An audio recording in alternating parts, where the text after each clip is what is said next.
Well, hello there, traveller. Coming in from the cold. We've got a nice warm fire going. Welcome to Hearth and Tome Tavern. Can I pour you a cup of something? We've also got some wonderful books here if you're interested. After all, there's nothing better than curling up by the fire with a hot drink and a good book. It's true. We have been reading some great books lately. So why don't we have a seat and let us tell you all about them?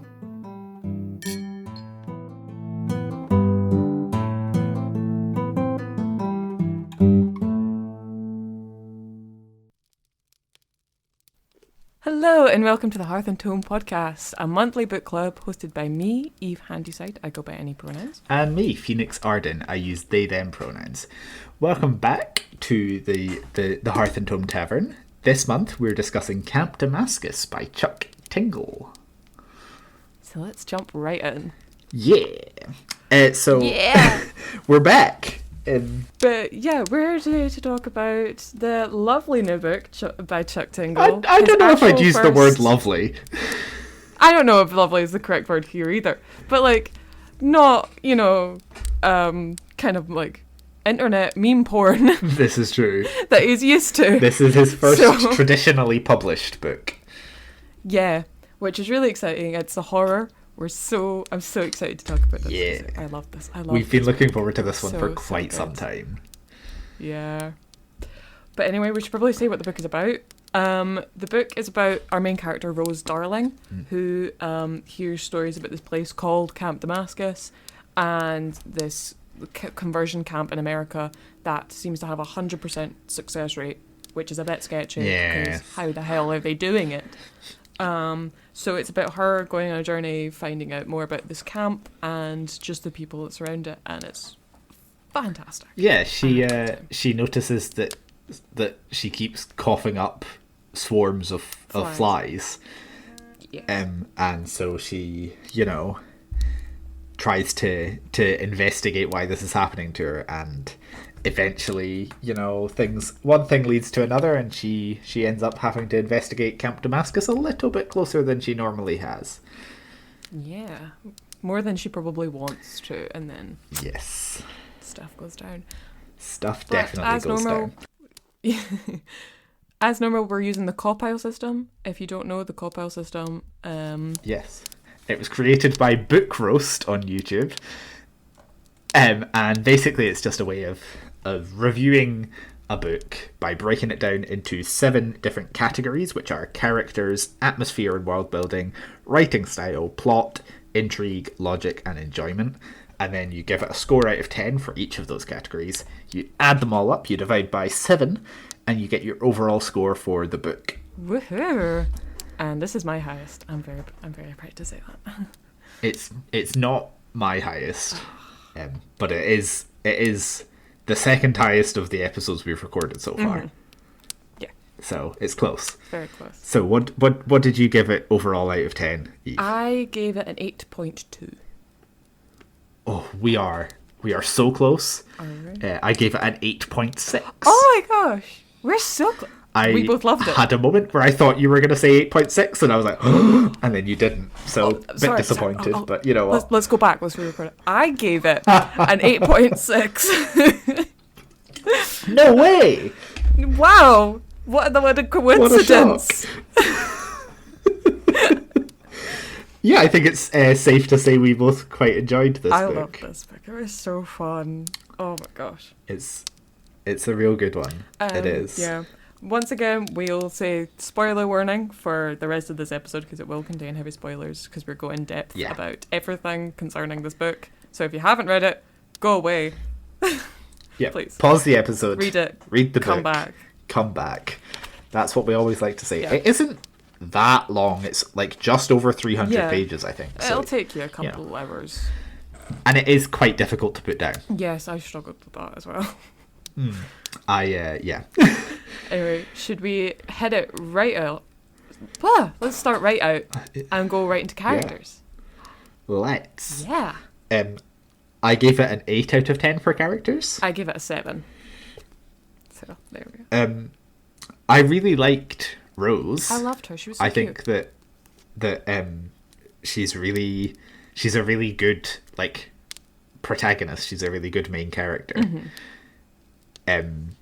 She's got like she's autistic and written really well because Chuck Tingle is also autistic. And she is believably naive about the behavior of like the ultra Christian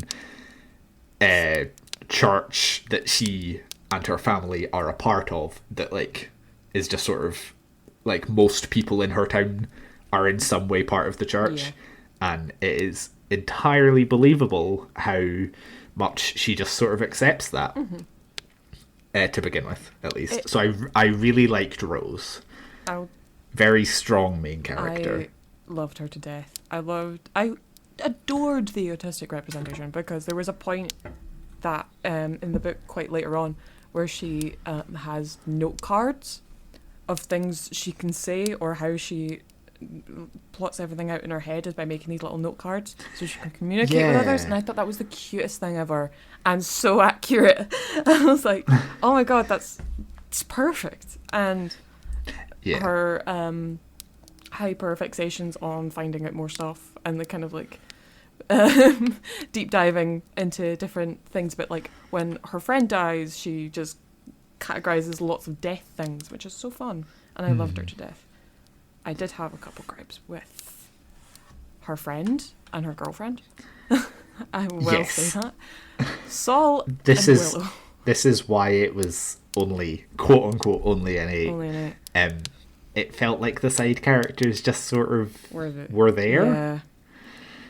Yeah. They just lacked, character development. That oomph.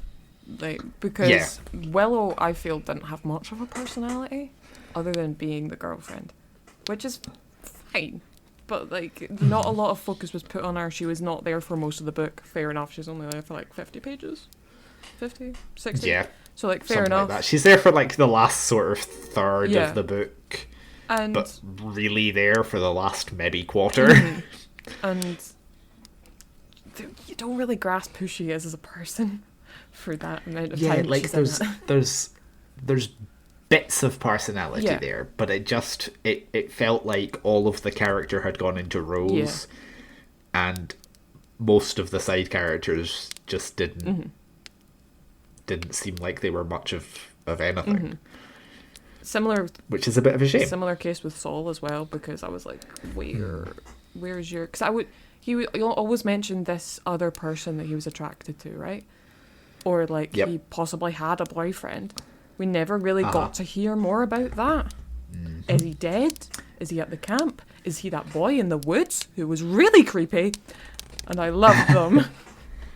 But yeah, I would have liked. Yeah, it just sort of bits just sort of disappeared from that, which is just a bit of a shame. I've loved that, and it wouldn't have taken much to give them more. Yeah, absolutely. So yeah, I did feel like the Rose is a strong character, but everybody else is not. Yeah, it could have been hit more hard. Like even interactions there, and I will say this: her parents are done very well.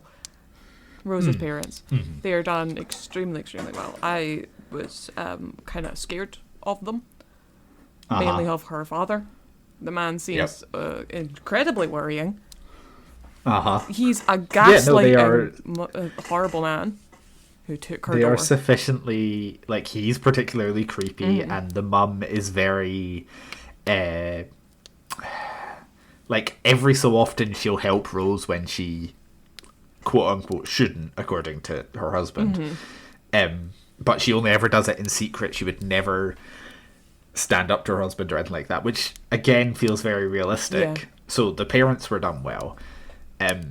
But yeah, it was Saul and Willow for me that really just brought it down. Yeah, I love that. The bad guys. The bad guys. So the pastor and the therapist. Love the therapist. Again, like they both sort of lacked like proper development. Like we are just flat out told basically that their motives are just that they don't like gay people. Yeah. Which is like fine, but also like, give us more. Could do with a bit of spice, a bit of personality there. Yeah. But I do think they were both sufficiently like creepy. Yeah. And worked really well. Especially at the end where... Is it the therapist that follows them down? Yeah. And with that whole scene with the flies is horrifying. Yeah. Really well done. Would like to see more of a kind of like oomph when it comes to like the motivation of him. Yeah. Just like a little bit more there Yeah. would have been nice. But yeah, that said, they're far from atrocious characters. I still thought they were good at what they... good at what they are is not like a great way to phrase this, but like good at syncing the stories together, and they were good in supporting Rose. Well, the friends were, not the other people. They were sufficiently creepy. I think they did your job, and Rose is perfect. I love her. I thought she was great. Shall we move on to atmosphere? Yeah. So what did you give it? I gave Atmosphere an 8. I gave it a 10. I loved the atmosphere. I think it really, really well fits the particularly all the stuff about guilt was really well done. It feels very, very spooky, obviously, and creepy. But it's not just the outright horror bits that are creepy. All of the stuff about the church that's very sort of culty is creepy because it's creepy because it's realistic, right? Like it's creepy because there are churches like that. Whereas the stuff about the demons is creepy because demons are creepy. So I feel like it absolutely just nailed the vibe. It really, really did. It was, even in the first page, you could tell it was a really good atmosphere, mainly because of the, your shadows missing. Because, Martina says that her shadow's missing. And I was like, that immediately was like, oh my god, that's creepy. It's going to be creepy. There's something missing from this girl, and it's kind of fun. Because they try and explain it in kind of pleasant way, but then, ooh, no, wait a minute. There's things later on that'll make you pick apart. Yeah. Just her home being so kind of I don't want to say it's kind of like a Barbie doll situation where everyone's trying to be this posed perfect version. And it's a bit weird, the gaslighting and all of that, the door suddenly going missing, her thinking there was a door there but there isn't, and it's and then the way they describe how the flies come out of her mouth is just it's so creepy. Yeah, and I loved that. The atmosphere is is really well done. I definitely think that the whole ultra Christian town where most people go to the church and the people who don't, they aren't shunned, but repeatedly they are described as the non-believers, the unbelievers. That feels very realistic. The behavior of the children who do go to the church and how they act differently from the ones who don't is good. Talking about parties of separating between the schools of the people who are in the church and people who aren't, and the intermingling of one of the first party that they go to is you can tell they're very, very different. She's never watched Peter Pan because it's got magic in it. That is just little bits like that. They're just so good. Yeah, because it's again that stuff is stuff that is very realistic, right? There were lots of Christian conservatives in the US in the early 2000s who refused to let their children have anything to do with Harry Potter because it was about magic. And I mean, now I would refuse to let my children have anything to do with Harry Potter, but that's for different reasons. So it really, really does get that religious trauma. Yeah, absolutely. Perfect. Perfectly done. The religious trauma is just defining factor, and it's just so well done. You can see everything, all these little hints about it, and it's just... Let's go on to writing style. Let's. Writing style, I gave it a 9. I gave it a 7. Oh my gosh. This is actually my lowest score. Wow. Okay. Which is interesting. Obviously, I thought that the autism rep is really well written. Yeah. Apart from that, I felt like a lot of the writing style was kind of fine. Yeah. I agree. It felt kind of simple Yeah. in places, which is fine. I don't think it was bad. I just don't think it was particularly good. Not excellent. It could have been taken to another level, but I think it was because they've kept most of this large description of the creepy stuff till the ending, and not really throughout. Like when she first initially throws up flies, then it's kind of creepy, but then every other occurrence that she does it is really kind of like passed over. Or the kind of, I wanted more body horror. That would have been really great. I would have loved that. That would have been great. I feel like because it's kind of slow pacing, kind of. It is. And I feel like that works because it does a good job of building the creepiness, right? Like the creepy factor really does just build and build and build up to a certain point, which is ideal. But it definitely does mean that the last quarter or so of the book felt a lot better than the rest of the book. Yeah. I was a very slow trudge to that, like, last 100 pages. Yeah. Like, everything where she's at Saul's house, I wanted to skip over. I was just like... Yeah, there was a lot of, like, sort of nothing there. And it just felt like there were parts where the writing could have just been tightened up a little bit to...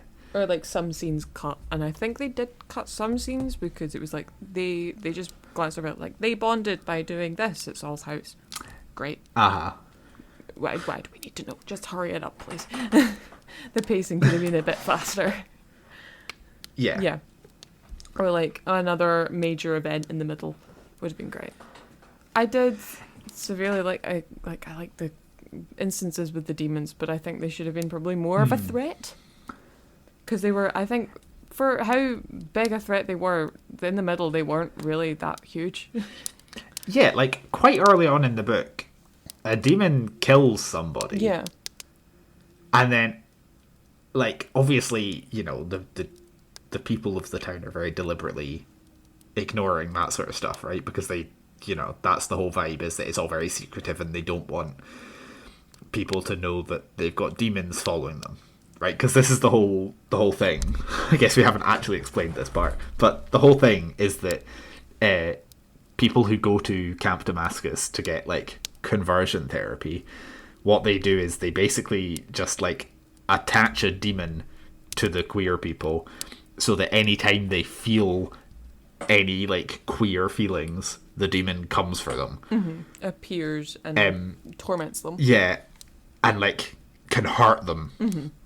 As well, because at one point it, like, breaks a finger or something, right? Yeah. Like, her demon breaks one of her fingers or something.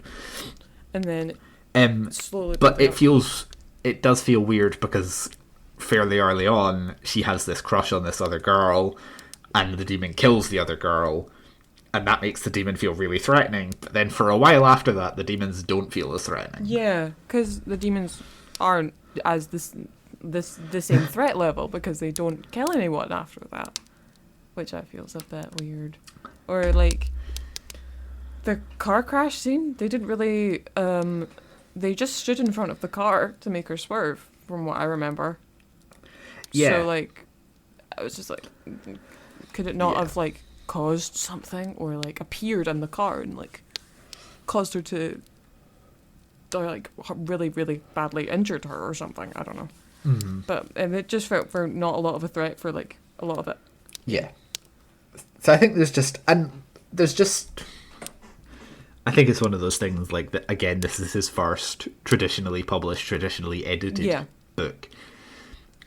So I know he's got a deal for another one through the same publisher. I think it's called, like, Bury Your Gaze or something like that. Okay. So I feel like that's part of it, Yeah. right? Is that his writing style will just improve. It will improve. And the more he has like a formal editor Yeah. helping. Yeah. it's like, oh, I don't think any like details Mm-hmm. have been put out yet, as far as I'm aware. But it is called, or at one point was going to be called, Bury Your Gaze. fun. So we'll see. Okay. Anything else to say about writing style? I don't think so. Cool. We've sort of slid into plot anyway. I gave it an 8. I gave it for an plot. 8 as well.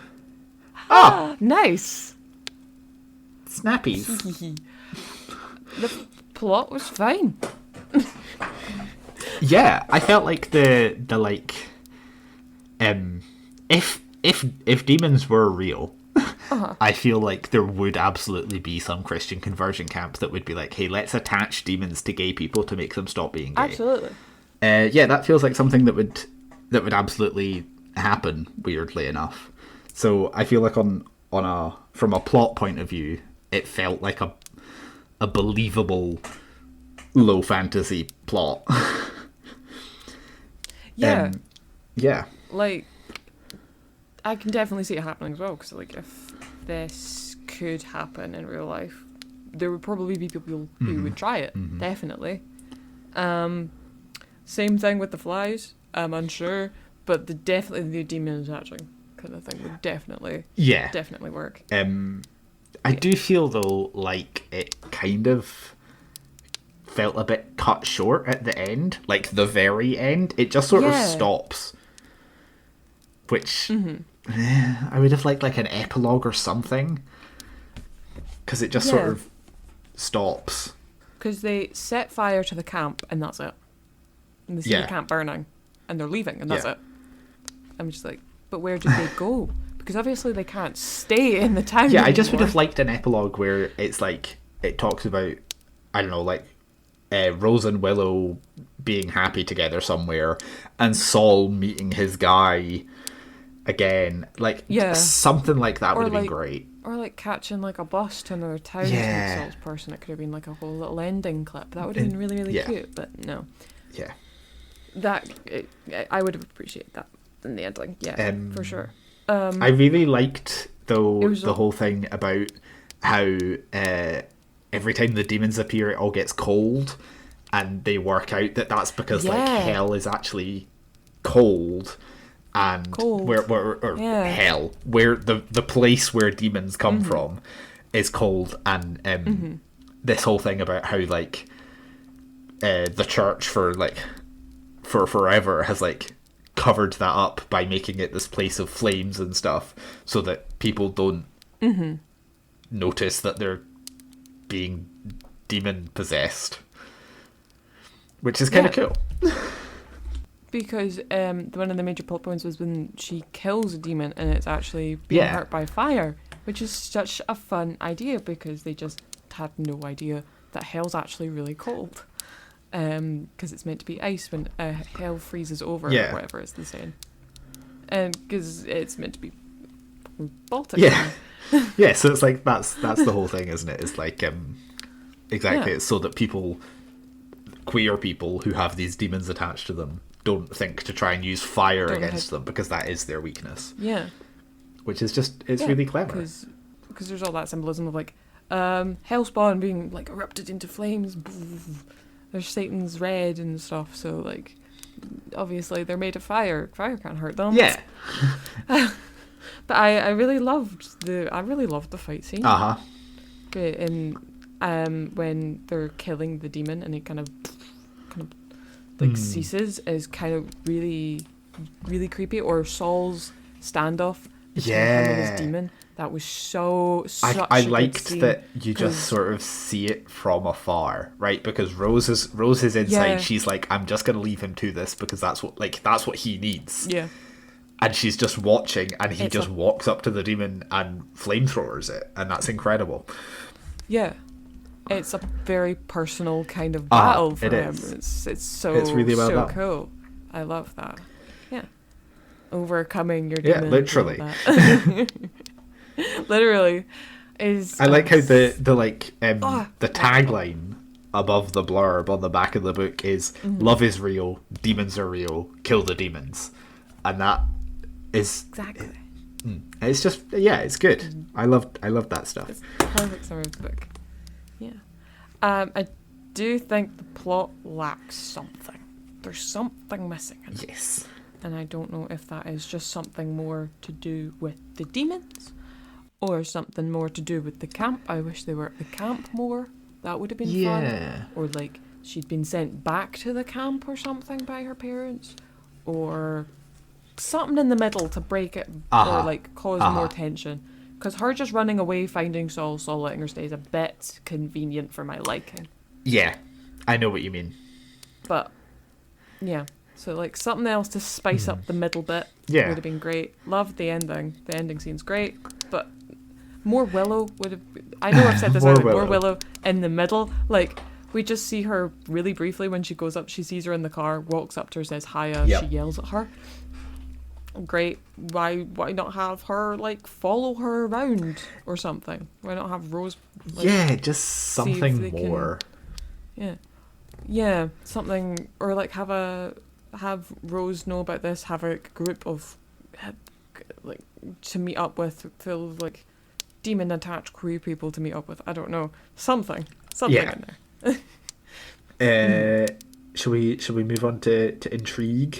Yeah. I gave it a 9. I gave it an 8. Oh. we had one where we matched. Never again. It hooked me. Like I said, like I struggled to put it down at points. Except for when it was dark, because then I found it really easy to put down because it was too creepy. Can't deal with the inside flies in your guts as you try and go to bed. It hooked me really well. Rashid in the corner. It just again it drops a point because the ending is just so abrupt. Yeah. And I literally was like, oh, that's it. Yeah. I got to the end and I was like, oh, there's not an epilogue or something. It just stops. So it did lose a point for that. Yeah, for sure. Similarly, I couldn't put it down. Read it over 2 days. It was fantastic. It purely an 8 because I put it down at like 150 pages because I got really bored. Because I'm sorry, Saul, but you're boring. Yeah, that whole middle section just definitely needed something to zhuzh it up a bit. Yeah, because just talking about your cars, not entertaining. Or like your mechanics and stuff. Great to know you've got a hobby, but like something more, please. But yeah, I read it over 2 days. The middle's a push. That's purely why it's an 8. Yeah. Nothing more, nothing less. It's just. Yeah. Logic, then. Logic. I give it a 9. I gave it a 10. I think it was like there's not gaping plot holes, right? Like all of the stuff with the demons is explained. Yeah. Like the whole like the point where Rose is in the hospital and she sort of works out that the demon comes closer to her when she's like thinking gay thoughts and looking at sexy women. Yes. That like that is a consistent thing that happens throughout the book, and the whole thing with fire is a consistent thing that happens. So I feel like the rules of the demons were quite consistent, and that I liked that. Yeah. I also feel like the ending, they kill, well, a bunch of flies kill the therapist guy, and the pastor guy dies as well, doesn't he? I can't remember. Yeah. I think he does. Okay. But like they get out of this creepy underground place where there's a portal to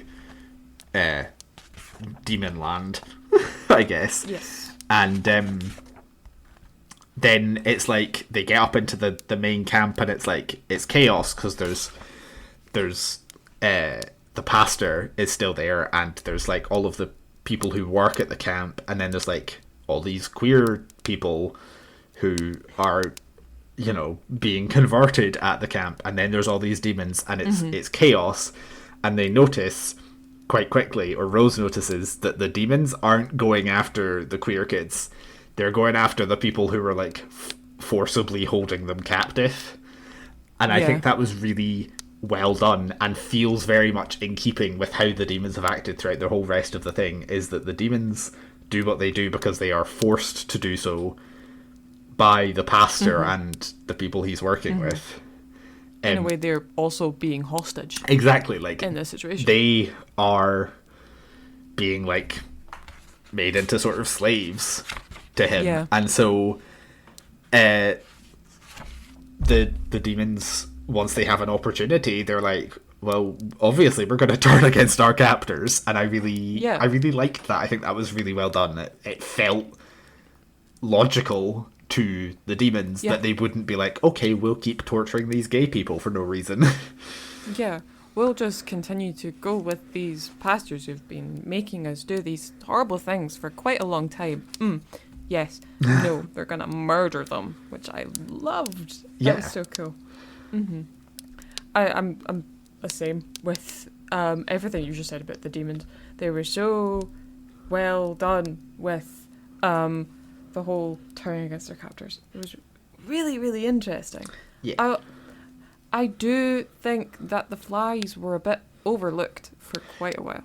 Yes. I got really confused about them, and it didn't really wrap up until the last 20 pages of when it kind of decided that this was how they kept them captive, was the stuff that they produced or something, or how they tethered them to them. Very interesting.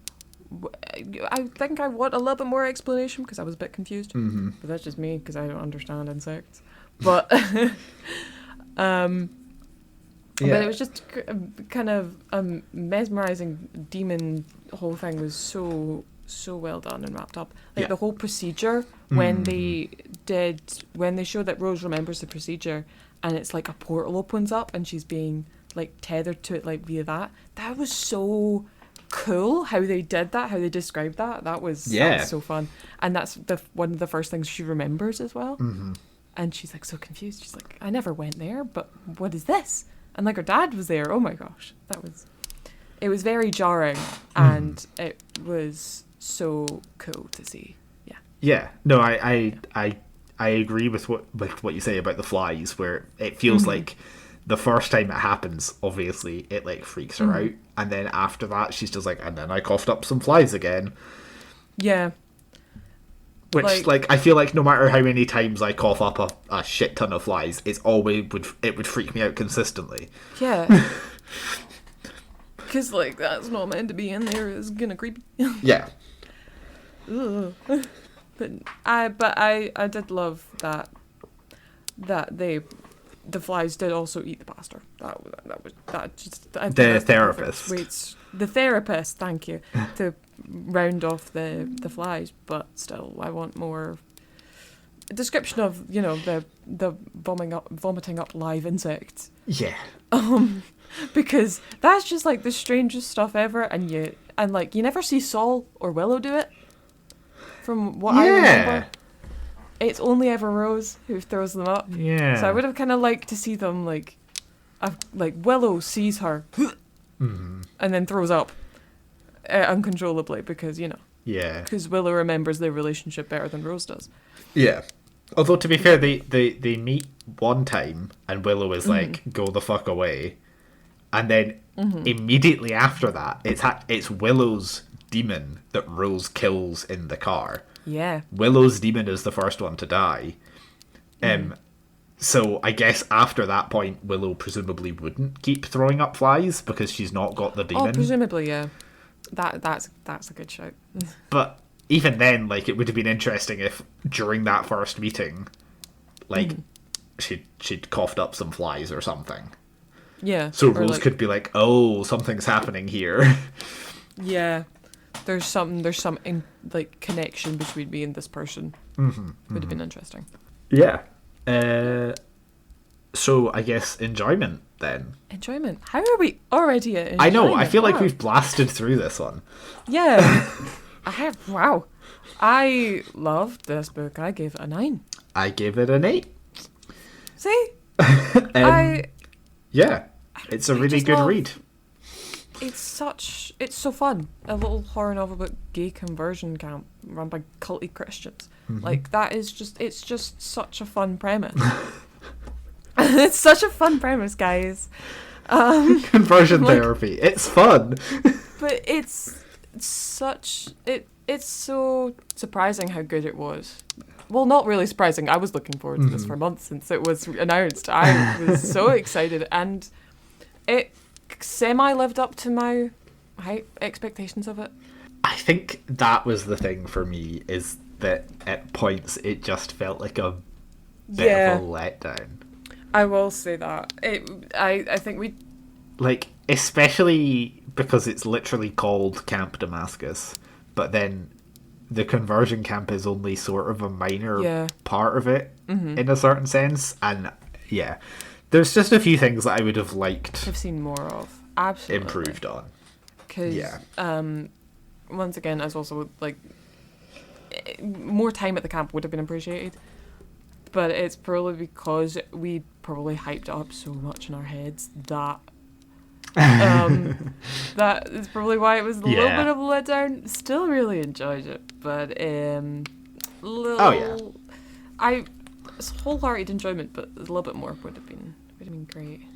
Because, like, when shit hits the fan, she kind of accepts it really, really quick. She's like, cool, I'll leave my parents, but you know, leave my parents, go here, but like, I want to see more of that inner turmoil. Like, she did have turmoil, but like, as much as she loved her parents and her religion at the start of the novel, for her to immediately go, yep, let's leave, I would have. It does seem like she drops it all quite quick. And that's probably my biggest gripe, but like, that and the closure thing at the end, but it was fantastic. Yeah, I feel like that could have been a more interesting middle section, would be to show more of her struggling with what to believe anymore. Instead of what we get, which is like, and now I'm done with Christianity. Ta-da. Which, but like, as somebody who was raised in a Christian household, it's not as easy as just being like, okay, I'm done. There's a lot of stuff that you work through, and it feels like Rose just sort of skipped all that.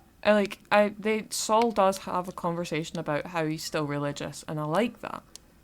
But I want to see. I liked that part.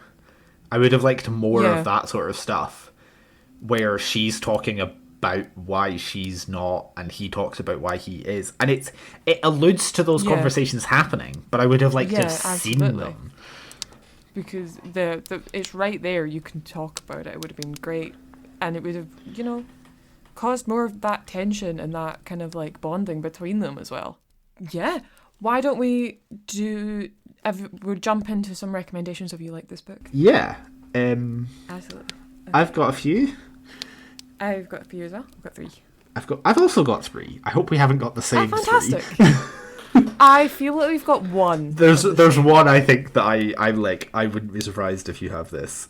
If we have it down, okay. It's one I read recently. Yeah, interesting. That is it one that I recommended to you and read ages ago? Yeah, maybe it was the first one I thought of. Me too. That would be Hell Followed With Us. Hell Followed With Us by Andrew Joseph White. Yeah, it's Hell Followed incredible. With Us. It is body horror. It is also about like culty Christianity. And queer kids, and how queer kids are always on the shitty end of culty Christianity and bigotry and all that crap. All that jazz. But it was a little bit better than this. Yeah. Different. It had that je ne sais quoi. But yeah. It had that really kind of like in-depth relationship stuff that this book was kind of missing. Yeah. And again, romance. One of the main characters in that is autistic. And it's done also fantastically well. Yeah, because again, the author, also autistic. Yeah. So, well, hey. Yeah, Hell Followed With Us was my book of the year last year, for 2022. it's with good reason. It's probably gonna be in my top 10 this year as well, because it's good. It's so damn good. Yeah. Like it physically made me kind of like, not like gag, but kind of like creep out. Oh kind yeah. of like that, tense body horror. It's Andrew Joseph White's body horror is like top tier. Top tier. He's got a new one coming that apparently is even worse. So I'm kind of looking forward to that. Yeah. What other recommendations do you have, Eve? I have it's a short novella called The Salt Grows Heavy by Cassandra Naw. Is it Naw?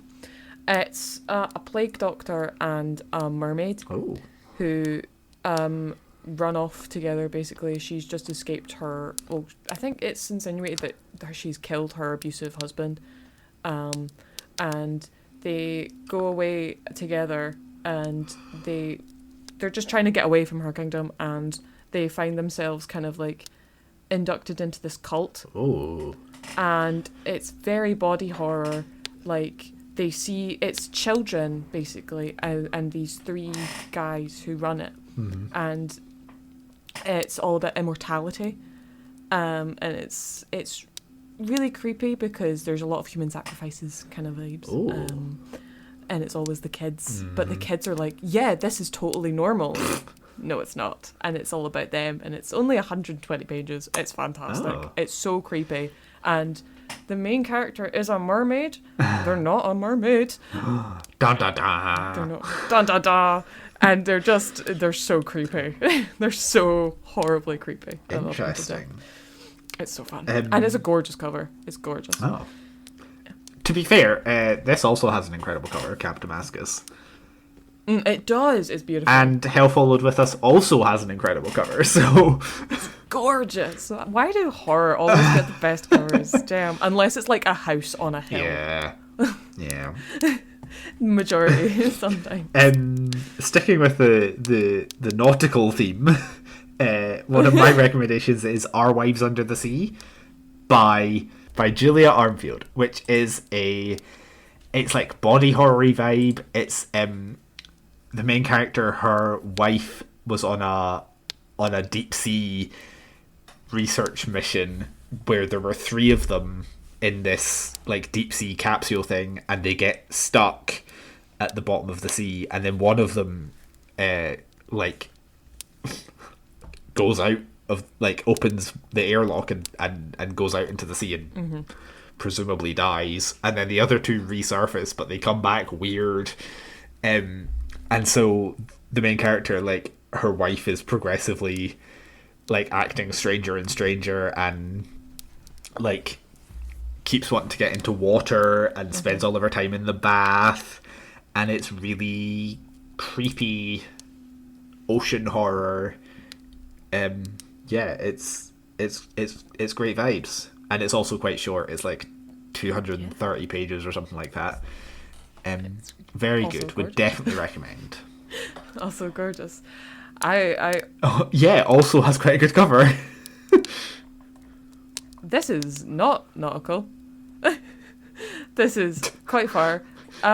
There's another podcast called Welcome to Night Vale, who also have a book called Welcome to Night Vale, and it's fantastic. It's cozy horror, all about a radio station in this kind of town that is creepy, and the government controls everything, and there's a park that doesn't exist, and there's houses with a woman in it that doesn't exist, and there's a scientist whose job is scientist, like Ken is beach.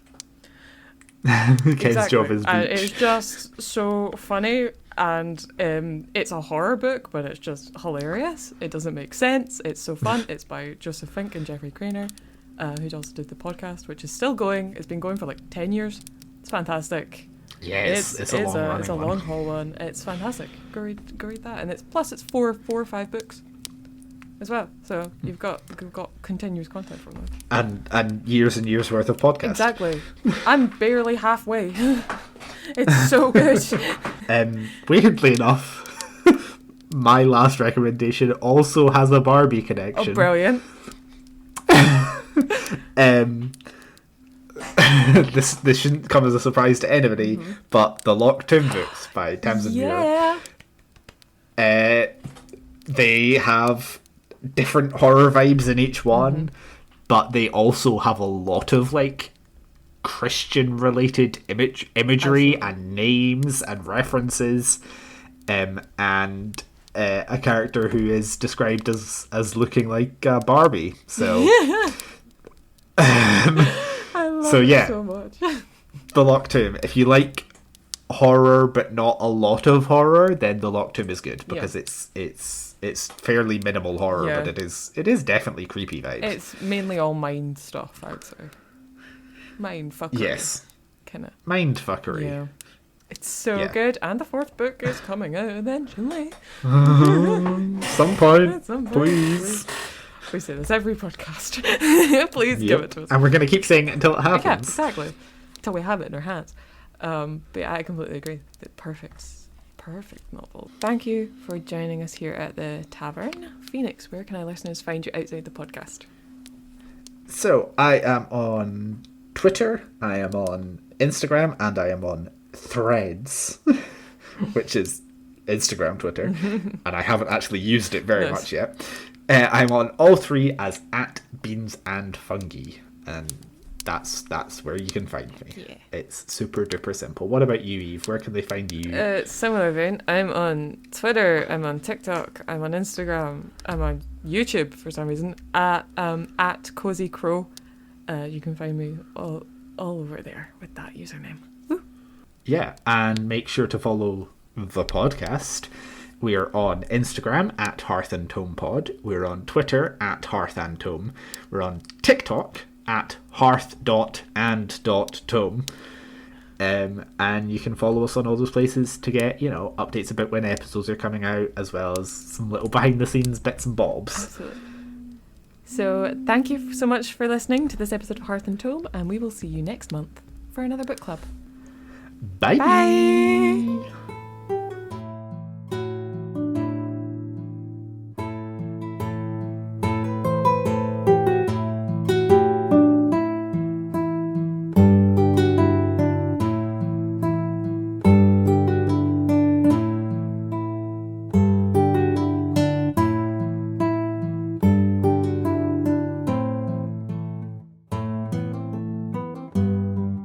Music used within this episode was Midnight Tale by Kevin MacLeod through incompetech.com.